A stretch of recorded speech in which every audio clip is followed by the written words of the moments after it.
there, YouTube. Fantasy Football Sensei coming at you from the car. Got a few minutes between work. Just wanted to give y'all a little video on the state of this channel and kind of what's transpired over the last year. So, if anybody's watched any of these videos, and not many of y'all have, which is fine, you would see that I made some videos last summer and, stopped before the season started. My last video came out end of July, maybe sometime in August. I don't really remember. It doesn't really matter. This is a channel I've kind of wanted to do for quite a while now. I've been playing fantasy football for about 10 years, and, I've played in, a couple hundred leagues now, some for prizes, some for just enjoyment with friends. And I've seen a lot of good and bad that's happened in fantasy football for a while. And something that kind of stuck out to me is just things that I'm going to highlight on this channel. For example, selling Justin Jefferson right now, that's tough. I have some content coming for y'all soon about some trades that have gone down in a couple dynasty leagues I'm a part of. Something you should know is dynasty league trades get crazy. I traded for Rome Odunze, I don't know, 4 or 5 days ago. It's the beginning of March right now, and we just got news, I think, last night that DJ Moore got traded to the Bills. So, Rome, Kyle Williams, Colson Loveland, wheels up. The running back position's curious. Caleb Williams going to be strong. Ben Johnson's a great coach. Same thing applies to the Raiders. I don't know exactly what's going to happen there with Kubiak, but wheels up on Genty and Bowers, that's for sure. And Mendoza's probably going to be a disher. He looks going to be like he's going to be super consistent. I wouldn't be shocked if they had a receiver in the second round, try to trade for someone. There's a lot of things that could go down in the market. Alrighty, y'all. So back to the video. First thing I want to bring up is why I stopped making videos. So in real life last year around this time, a person really close to me, he kind of raised me. You could call him a sensei in a lot of ways. He passed away. He dealt with cancer for about 4 years. I got to spend a lot of time with him, but toward the end last summer, I kind of quit my day job, wanted to spend more time with him before he passed. And, it was hard, dealing with his passing. A lot of people have probably dealt with someone close to them passing, a father, brother, anybody close to that. Death is hard, and it's something that, comes at us every day. And, I saw just the other day, what was that player who ended up passing away? Rondale Moore, I think that's who it was, who passed away a handful of days ago. Demaryius Thomas, I think, passed away a couple years back. The game's hard. It's hard mentally being an athlete. It's hard. I have some experience with that. Y'all can always put in the comments if you want to hear more about it, but I won't get into it today. So basically, with him passing away and his situation, me quitting my job, all that, it was tough. So I just kind of did something like this, something I always wanted to do. And ironically, there's some people that I know that actually kind of liked the videos and told me that I should keep making some content. But, I got too caught up after his passing and grief and seeing what's to come. And things are changing. It's early March. Go Stars. That's right. I am a Dallas Stars fan, but this is a football channel. So the next thing that helped me stop making videos last year was one of the Giants videos I did with a close friend of mine. We were just hanging out in his garage one day, chatting, and I was like, hey, man, let me record our conversation about the Giants. Like, they kind of suck, right? Like, they're a bad team. They're not great. And so we started talking, and, like, there was this moment of, like, man, if Jackson Dart's good, if Cam Scatterbo and Tyrone Tracy can be sufficeable, if Wan'Dale Robinson can catch a whole bunch of slot targets and fall down, and if Malik Neighbors could take the top off, that defense is stacked, bro.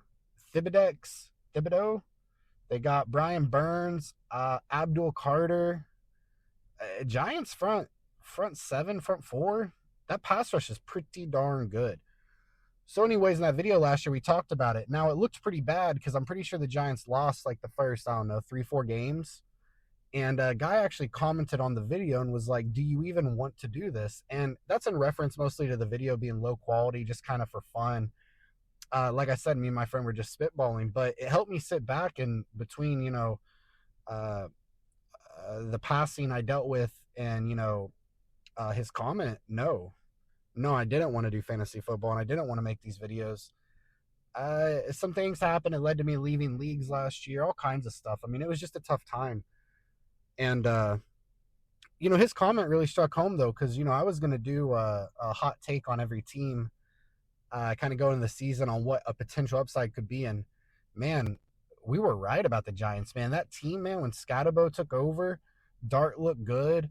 Neighbors, that team really turned it on. John Harbaugh's coming in. I'm telling you, Giants are like legit contenders. Uh, they should be feared a little bit. This year the Seahawks got the job done with the right coaching staff and the right team. And I think it just shows a lot that if you build right and then hit the right coach, you can just jump so strongly in football. I expected Cam Ward and the Titans to take that leap last year. They did not. If I had done a hot take video on them, I would have been very wrong. I would have told you about how good Cam Ward was and how good Calvin Ridley was. And Calvin Ridley got real hurt. And then Cam Ward, he looked okay. He finished the season better than he started. Cam Ward's curious. Another season or two, I could see him easily performing and being at least like a mid-tier QB2. I don't know about anything much higher than that. Sorry, guys, for the change of angle. If you've noticed, the camera is moving a little bit. I'm recording this on my phone. Like I said, I just had a few minutes to bring it up. So, yeah, I would have been wrong about some, right about some.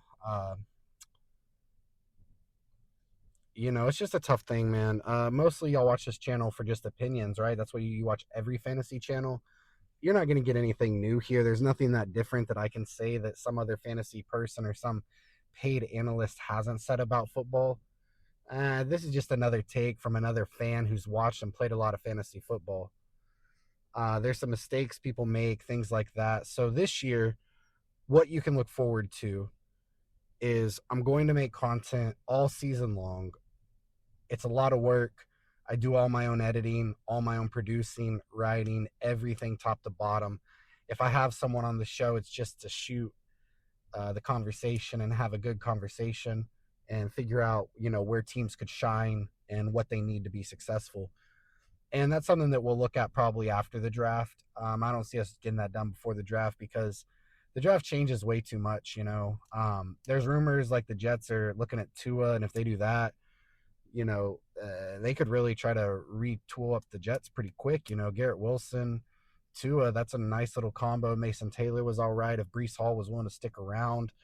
I don't know. It's a weird time, so I think you got to wait till the draft to really start making those bold predictions for a team's outcome. I will hit you with breaking news. I am very lucky to have a few contacts that allow me to get news instantly when it comes out. I mean, borderline instantly. When the DJ Moore news dropped, I originally heard that they got it done for like a 4th round pick or something. And then the official news broke that had all the credentials. But I knew about that trade like 20 minutes before I got the official updates from like SleeperBot, ESPN, or any of those other sites that you use for updates. So it's just kind of cool. I got some cool contacts so I can get you breaking news super fast. So I do encourage you to subscribe to this channel, hit the notifications if you like anything I'm saying so far. But how about just for breaking news? I mean, I mentioned earlier getting Rome Odunze in a trade, which I will review later on why I made the trade. But man, with DJ Moore leaving, that trade knocks it out of the park, and I did it 4 days ago. So, I got lucky in a lot of ways, but, if you looked at the Bears, it was pretty obvious DJ Moore was probably leaving the team. So, educated guesses like that can go pretty far. So we got breaking news for you. We're going to have hot takes on all the teams after the draft. We're going to have general advice on not to do in fantasy. And I'm going to be focusing on Dynasty on this channel. This is Fantasy Football Sensei. I'm trying to coach you for multiple seasons so that you can win back-to-back championships, so that you could have a three-peat, so that you could get lucky and win any league with your friends. So yeah, guys, if you're interested, Fantasy Football Sensei, it's coming at you live this year. We got positive trades, bad trades, how to not make mistakes. Anyways, Fantasy Football Sensei out.